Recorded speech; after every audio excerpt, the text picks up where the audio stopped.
The FBI is the most sophisticated law enforcement agency in the world, pursuing the most dangerous criminals. When a baby is stolen from her mother's arms, I'm helpless, and I have a baby out there that's helpless. the Bureau mobilizes.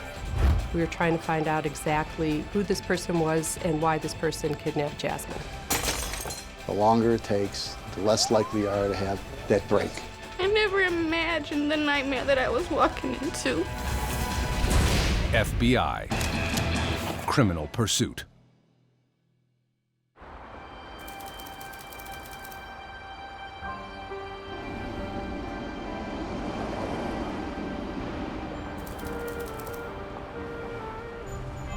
It's the night before Christmas.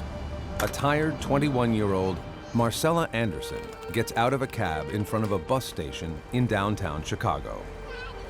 She struggles with her luggage and two daughters, 3-year-old Alicia and 16-month-old Jasmine. The bus was supposed to leave about 9:30, but I missed my bus that I was supposed to get on. I was late, and I had to wait for the next one, which wasn't going to be till after 10. She and the girls have just flown in from visiting Marcella's family in St. Louis. Unable to get a flight straight to their home in Milwaukee, the final leg of the journey has to be by bus. Marcella wasn't planning on being alone, but the girl's father backed out of the trip at the last minute. This was the first time I ever had to travel by myself with them. As Marcella tries to juggle the kids and her bags, a homeless man approaches and offers to help. I was kind of leery about that, being a female with just 2 little kids, but I couldn't hold the baby and the backpack and then string along Alicia. So I allowed him to help with the bags.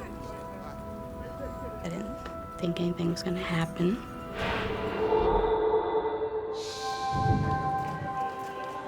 Inside, every inch of the station is bustling with holiday travelers. Marcella and her makeshift porter fight the crowd and find a spot in line.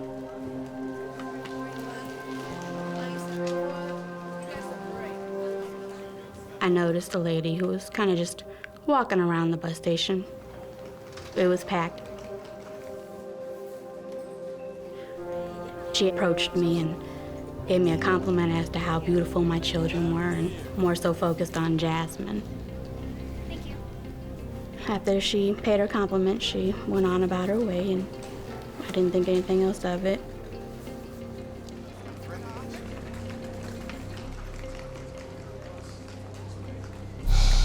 Moments later, the woman reappears by her side and introduces herself as Christine. Are you guys headed to Milwaukee? She asked me if I was going to Milwaukee because I was in the Milwaukee line, and I said yes. She said that she had a daughter coming in from college for the holidays, and that if I was comfortable enough, she would be willing to give me a ride to Milwaukee. That's okay. Thank you. Marcella politely declines, thanking the woman for the generous offer.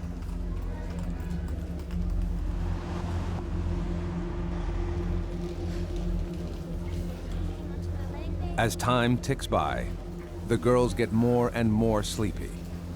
Alicia is trying to break free of her mother's tight grip.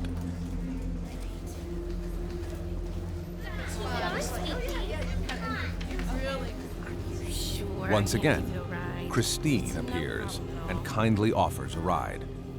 She came back and pressed the issue again about being easier to ride in the van with just us versus having to sit on the bus for another hour or so to get back to Milwaukee. Exhausted, Marcella considers her girls, who are up way past their bedtime. The young mother decides to accept the offer. She was a female, and she said she had a daughter, so she could imagine the stress that I was going through trying to keep everything together. I did feel a little bit of relief. The group makes its way to the ticket counter so Marcella can get a refund. Christine offers to take the baby. She asked if she could hold Jasmine because she was getting antsy, and I was kind of shifting her back and forth from arms. And I let her, but she was standing off to the side where I could see her. Still trying to hang on to Alicia, Marcella frequently looks back at Christine, who is fussing lovingly over little Jasmine. When I turned to sign for the tickets, she had started walking off. I told her to wait. Just wait, it's only gonna take me a second. And she shouted, "Oh, my daughter's getting off the bus. I'll be right back." And as soon as I turned around, she had already turned the corner and was gone.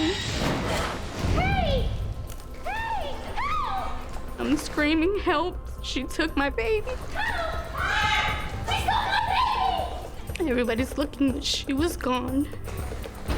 Panicked, Marcella weaves through the crowds in the packed station, frantically searching for her daughter. I'm more and more scared, like, where's my baby? I don't know what to do. But there is no trace of Christine or Jasmine. They have simply vanished in a sea of people. I handed her off to a lady I didn't know, who I thought was helping me. And she took off with her.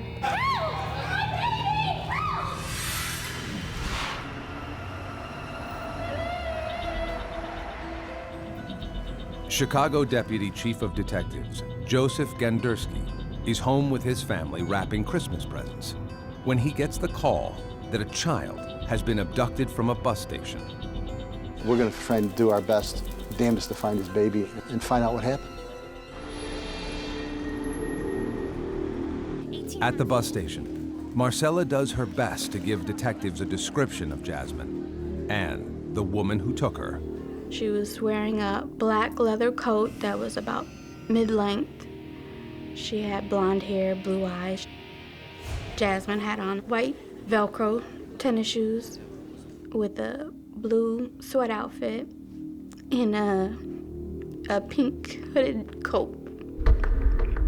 And her hair was curly at the time.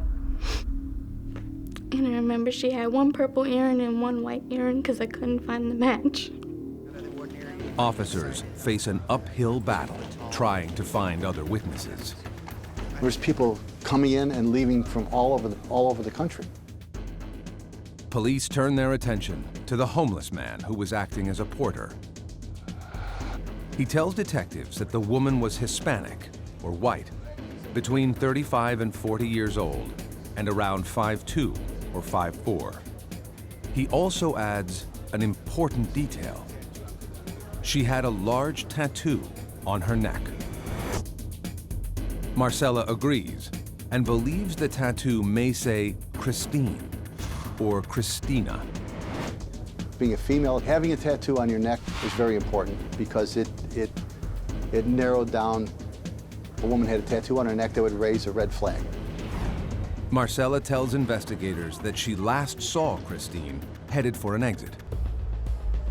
The bus station is just a short distance from a major interstate that leads all over the country.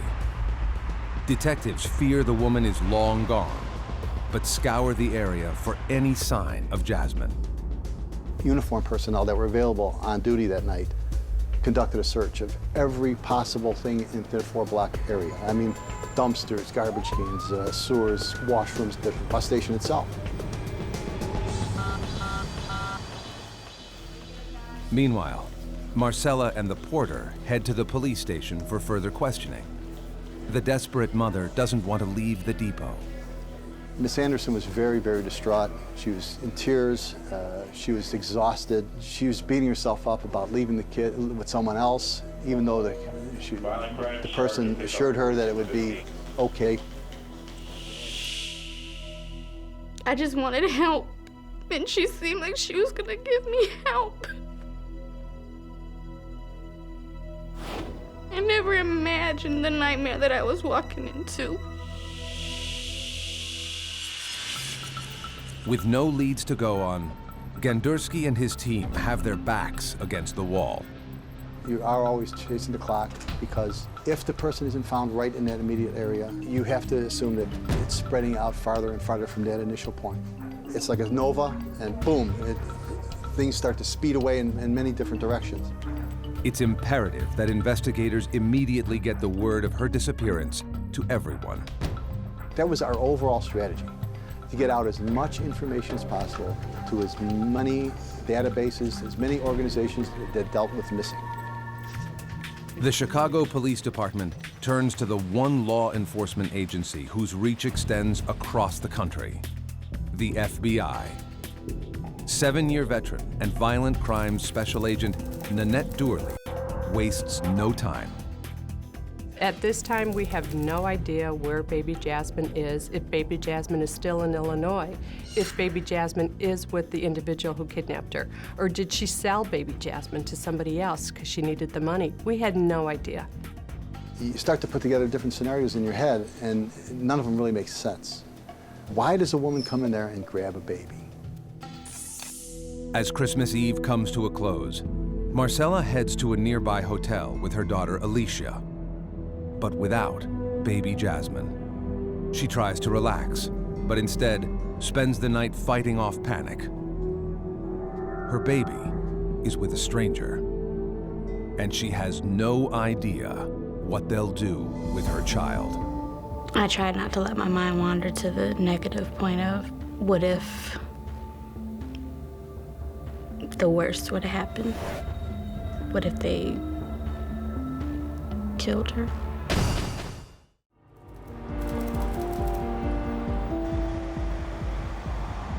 When 16-month-old Jasmine Knowles is snatched from a busy bus station on Christmas Eve, agents scramble to figure out who took her and why. The offender knew how to prey on Marcella. Marcella is 21 years old. She could see that. She could see that Marcella's stressed with 2 children. She could tell that Marcella is by herself. This woman totally scammed her into handing over her child. The only description authorities have is of a woman named Christine with a neck tattoo. She offered to hold Jasmine, then took off with her.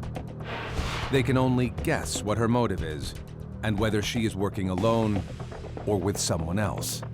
We came up with the assumption that this was somebody who could not have a child, somebody who had a need to have somebody in her life or to produce somebody, to keep their boyfriend in a relationship.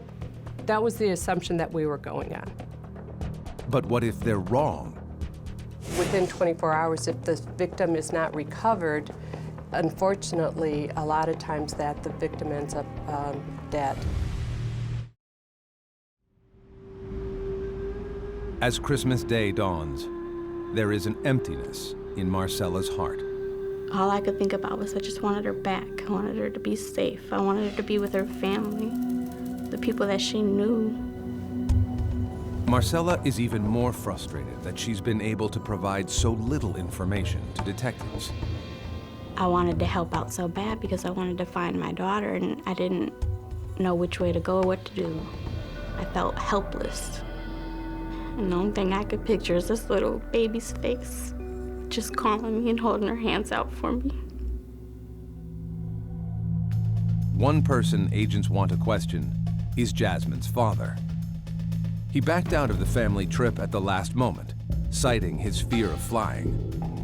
Was there some problem between him and Marcella that might have led to the kidnapping? We wanted to make sure that by following that angle of investigation, that his story checked out. Strangely, the father is hesitant to travel to Chicago or talk to agents in their hometown of Milwaukee. But after some encouragement from Marcella and other family members, the father agrees to talk to authorities. It's not that he didn't want to come, it's just he felt like they were looking at him as a suspect. He got upset that they would even think that he would do something like that with his own daughter. His story checked out. So now we continue, move forward with just unknown, stranger danger, kidnapping type thing. Police shift their focus once again to the man who helped Marcella with her bags. Officers know that he's homeless and tries to make money as an unofficial porter at the bus station. Could he have agreed to help the kidnapper for a few extra bucks? After hours of searching, they locate the man and bring him to the station.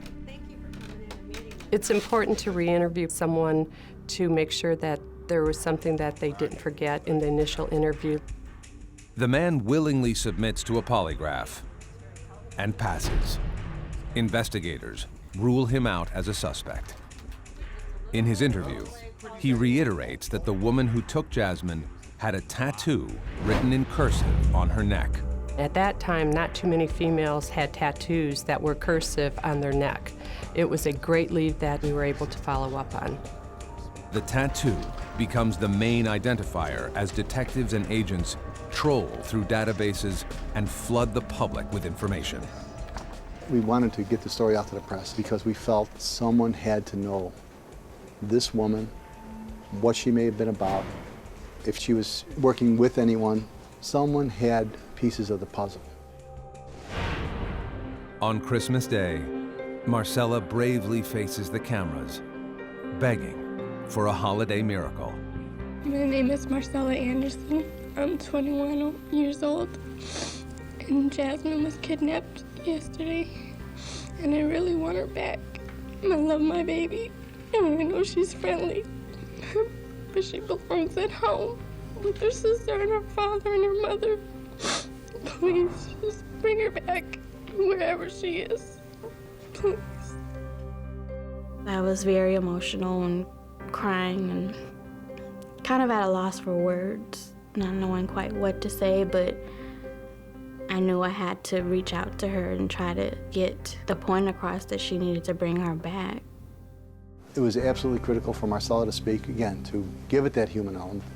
This is the mother, this is the baby. Almost immediately, hundreds of leads flood the FBI's tip line from as far away as Oregon, Arizona, and North Dakota. We have to identify what we think are the most plausible leads and track those down and follow those up as soon as possible. One promising call reports that a woman with blonde hair on a Chicago-bound bus seemed fascinated by the children on board. She even grabbed the arm of a boy that wasn't hers and tried to get off with him. But the mother stopped her. Was this the same woman that took Jasmine? Police explore the lead, but no one from the station remembers seeing her.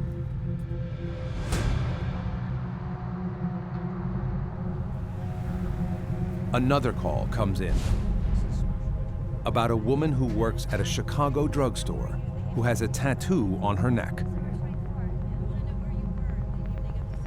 Agents track her down and question her. Well, I was at my parents' house. How long did you stay? Her alibi is solid.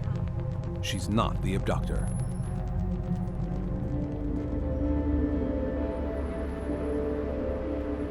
Then, a cab driver who frequents the bus station says the sketch looks like a woman he knows who has a tattoo of a rose on her neck.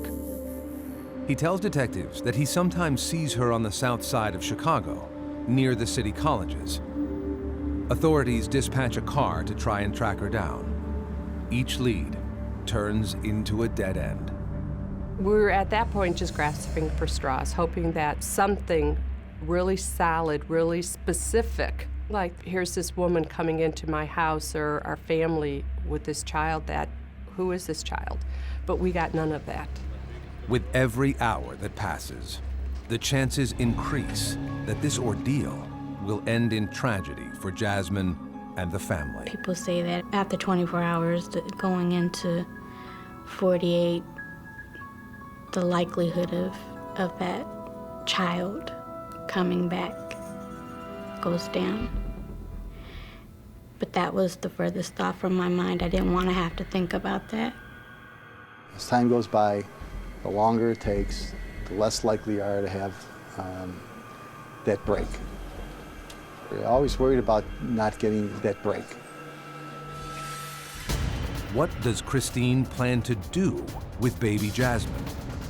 And can the FBI find her before it's too late? The hardest part was not knowing what the outcome was going to be. It was the scariest feeling.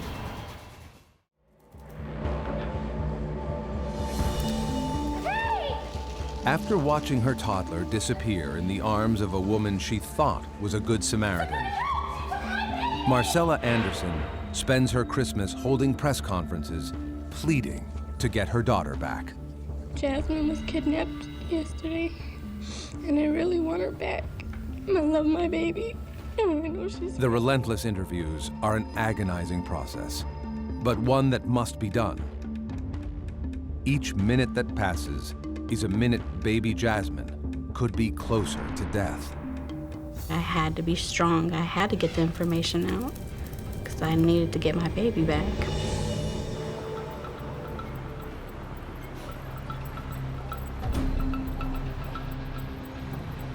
More than 100 FBI agents and local law enforcement spend their holiday working even the smallest lead, desperate to uncover any shred of evidence that might help bring baby Jasmine back home. Everybody was working crazy hours, and we still had nothing to sink our teeth into, like, this is the break that we need. Canine teams are brought in to try and follow Jasmine's scent at the bus station. Law enforcement canvass the area, going door to door and handing out flyers to hotels, businesses, and residences.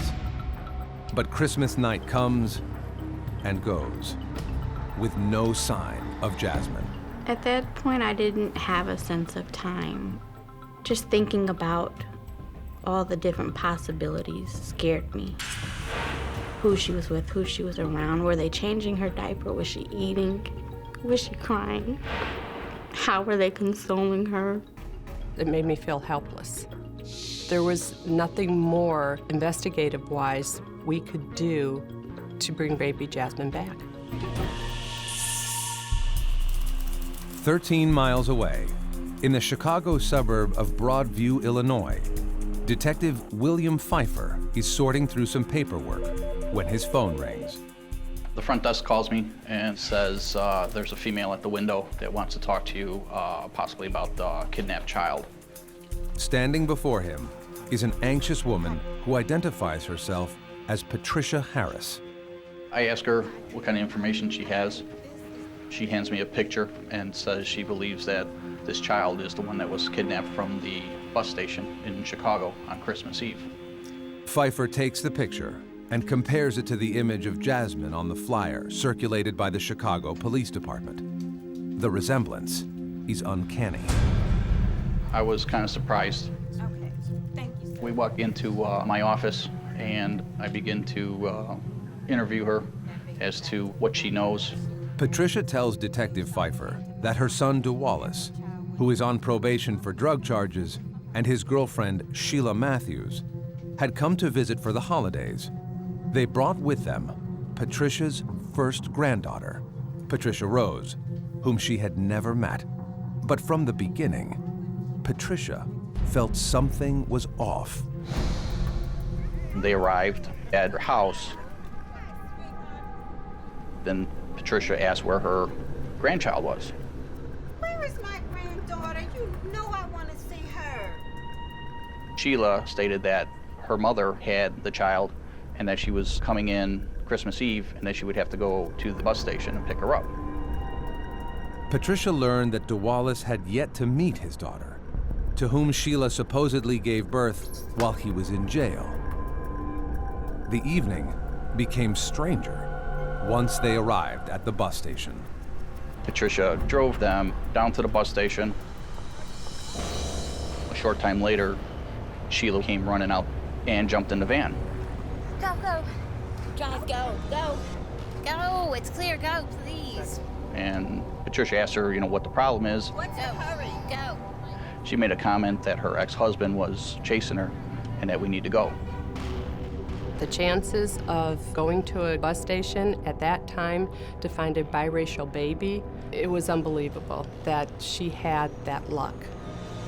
Patricia tells Detective Pfeiffer that she thought it was an odd coincidence that Sheila's ex was at the bus station as well. She also noticed the child arrived without any bags. To confuse things even more, the baby with Sheila didn't look like the same child she had seen in a photo months before. Sheila's behavior became more erratic as the night went on. Sheila decided to start taking the clothes off the child. She took the jacket and threw it in the garbage. You sure? Just leave it alone. Patricia said, don't throw it away, we'll just clean it. So Patricia took the jacket out and just held on to it. Sheila was also resistant to taking family pictures. Then, Sheila abruptly left with the baby. Dualis told his mother there was some kind of mix-up with the person watching their dogs. So around 5 o'clock on Christmas Day, they drive back to West Virginia. It wasn't until they left that Patricia turned on the news and became suspicious. Patricia started putting pieces together. Then she saw an update on Jasmine, the Jasmine case, and that's when she decided to talk to the police. Before she leaves the station, Patricia gives Detective Pfeiffer another important detail. Sheila has cursive tattoos that say Leo and Aquarius on her neck. Patricia hands over the pictures and the baby's coat that she dug out of the trash. She also produces a piece of paper with the address and phone number in West Virginia where the couple said they were headed. Pfeiffer immediately calls the number on the missing persons flyer. The FBI and Chicago PD spring into action. We knew that this was the break of the case. This was legit. Back in the city, police ask Marcella to return to the police station. And I ended up going back to view more mug shots. Tell me if you recognize any of these women. And I was able to point her out in one of those mug shots. That's her. Are you sure? Yes, that's the woman that took Jasmine. Authorities then bring in Patricia's family holiday pictures. They gave me a Christmas photo of her being held by the lady and her boyfriend next to her. And I asked if they had found her, and they said that they were looking into a lead. Knowing that they were headed towards West Virginia, I mean, that was everything. And knowing that when the baby and her son and Sheila left the house, the baby was in good shape. If we can get the baby safely, everything will be all right. But everything is not okay. Authorities start looking into Sheila Matthews' past, and what they find terrifies them. Once we found out who Sheila Matthews was and where she and her boyfriend and the baby were going, we still had no idea if baby Jasmine was safe.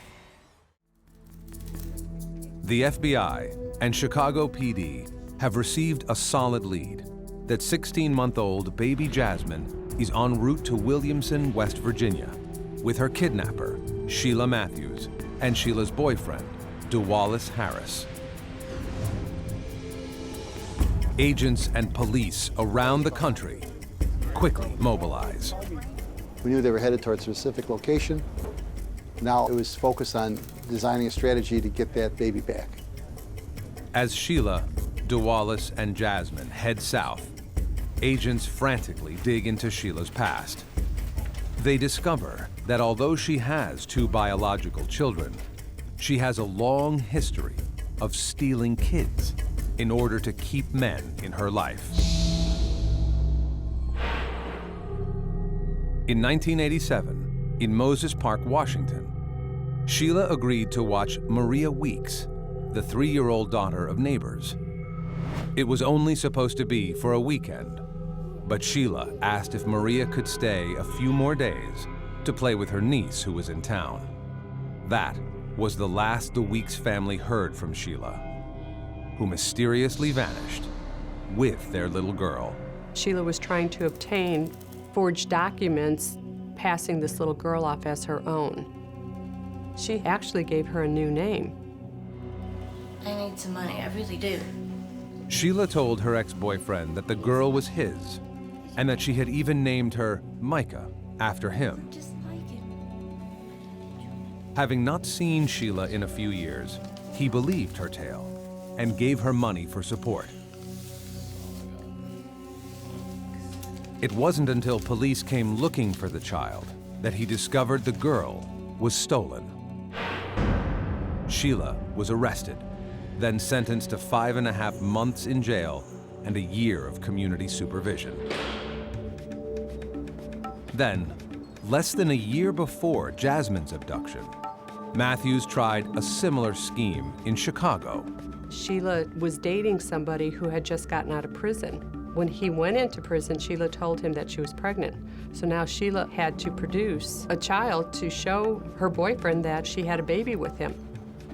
Sheila took her sister-in-law's son and passed him off as her own. To cover her story, she gave the child a different name, a new age, and an immunization card. When she tried to get a birth certificate for him, she was caught and charged with forgery. She does have some kind of mental illness, and she's a habitual kidnapper. I mean, that's really what it comes down to. Now, Sheila has stolen yet another child. What does she plan to do with her? And can agents stop her before Jasmine is lost forever?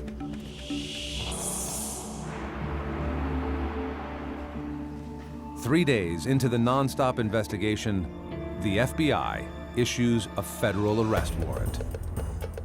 Special Agent Jim Wise is one of the agents pulled onto the case.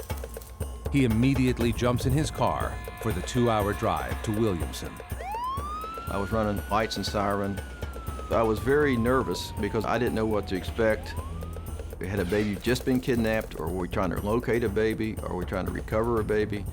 So I had all kinds of thoughts running through my mind, and also try to drive quickly to get there. At the same time, the FBI contacts local authorities for assistance. City police. I get a phone call about 2:20. It was the FBI wanting to know if anyone here knew a woman named Sheila that lived on Vincent Street. Actually, I do. In an amazing twist of small-town luck, the dispatcher knows exactly whom the agents are asking about. I told them how I met her and that I could even tell them what the tattoo said on her neck. One of them says Leo, and the other says Aquarius. Minutes later, Senior State Trooper Sergeant S.T. Harper is contacted about the missing baby. Initially, I did think, this is crazy. There's no way a baby from Chicago is in small town Williamson, West Virginia. We'll go check it out. It's going to be one of those ghost runs. With FBI and police en route, Chief of Williamson Police Roby Pope sends the dispatcher to the house for surveillance. Since she knew what this girl looked like, I had her take her personal vehicle and a radio and go up to the area and just keep an eye on that residence. I park across the street from the house.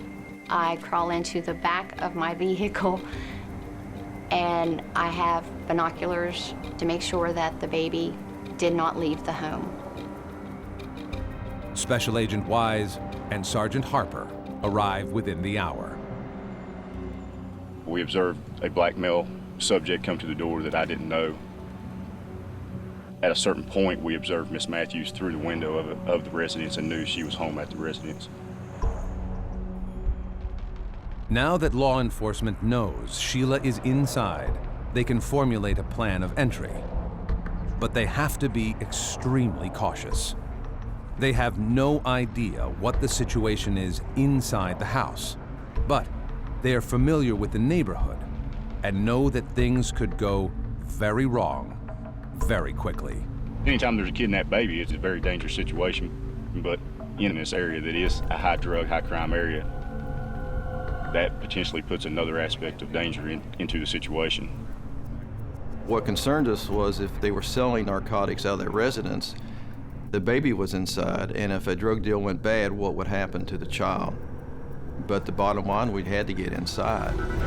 As law enforcement prepares to storm the residence, tension runs high. A child's life is on the line, and there is no way to predict what will happen next. It's just a dangerous situation. Somebody that's got the nerve to kidnap a child and bring them, I don't know how many, 5, 6 states away, it's hard to tell them what they'll do. You always worry about the stability of an individual that kidnaps a baby. Would they harm the child if they thought they were going to be captured? In Chicago, Have you found her? Marcella Anderson receives word that authorities believe they have located Sheila Matthews and that Marcella's missing baby, Jasmine, may be within reach. They told me that they may have found her and that the police were at her house in West Virginia as we spoke. And it was the best news I had heard all week. Marcella has no idea that authorities are terrified something will go wrong during the rescue. 530 miles away, in Williamson, West Virginia, agents and local law enforcement gather outside the house where they believe Sheila Matthews is holding Jasmine. Special Agent Wise is feeling the pressure. I was in charge, and that makes it even more concerning for me is that I don't make a mistake that could get baby Jasmine injured or any of these officers. Let's get ready. My mind's just going crazy. Just wondering what to do, how to do it.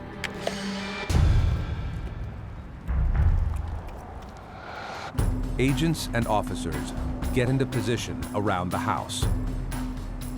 Wise and Harper head for the front door. We knocked 2 or 3 times with no response. Police, open the door! And that's when we decided to force entry into the residence. One of the officers broke the glass of an outer door, which gave us access to an inner door. One of the officers kicked that door. The door flew open. The 4 of us made entry. As the team clears the house, FBI, turn around! Harper sees DeWallace Harris in the hallway. Don't move! Hands behind your head. While I'm approaching him, I saw the baby step kind of in between me and the male individual. She was in a dangerous spot at that time. I didn't know if he would pick her up and take her hostage. I didn't know what would happen. While still pointing his gun at Harris, Sergeant Harper rushes forward and scoops up baby Jasmine. Then I began checking the baby. She appeared to be fine. She wasn't crying, she wasn't upset, she was just kind of smiling in there. Authorities handcuff Sheila Matthews and DeWallace Harris Step this way. and escort them out of the house. With Jasmine safely in custody, agents notify Marcella that her nightmare is finally over. We gave her the best news that she could possibly have received, that her baby was alive and well, and that we had her. She was in FBI custody. I was overjoyed that they had actually found her. It was the best news ever. Besides giving birth to her, just knowing that they found her and she was safe and I was gonna get her back, it just made my heart jump for joy. Marcella boards a plane bound for West Virginia, anxious to reunite with her baby. They had her waiting for me. It's a mom.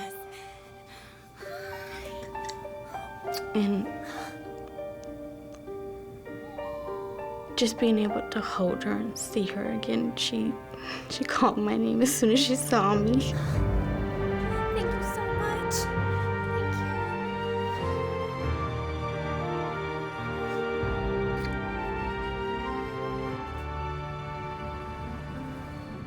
Upon returning to Chicago, the relieved family gives a final press conference.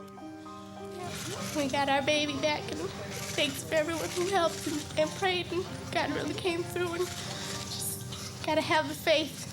Things do come true. Good things. Marcella, can you describe the trip home to us? You were on the airplane with her for what, about an hour, a little over an hour?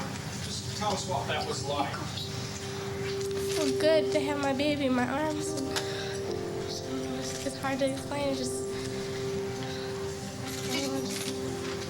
exhilarating. For Marcella and baby Jasmine, Christmas can finally begin. They head back to Milwaukee to celebrate. We were greeted at the door by all my neighbors, and there was a big poster board on my door saying welcome home and that they missed her and loved her and glad she was back. And I let her open some of her gifts. Gone from nightmare to the best Christmas ever. Truly a blessing. After several interviews, DeWallace Harris is cleared of any involvement in Jasmine's abduction. He had no idea that baby Jasmine had been taken from the Chicago, Illinois area. Sheila Matthews eventually pleads guilty to federal kidnapping charges and is sentenced to 12.5 years in jail. She is scheduled for release November 2012. To this day, Marcella is still tormented by the events of that terrifying Christmas Eve. Besides the fact of not trusting anyone to be around my children, I had to deal with the fact of how could you let someone else take your baby? I had people on my side and I had people blaming me as well. Her comfort is knowing that Jasmine seems unharmed by what happened. Jasmine is living a normal life, though in her heart, she's well aware that she is a lucky girl.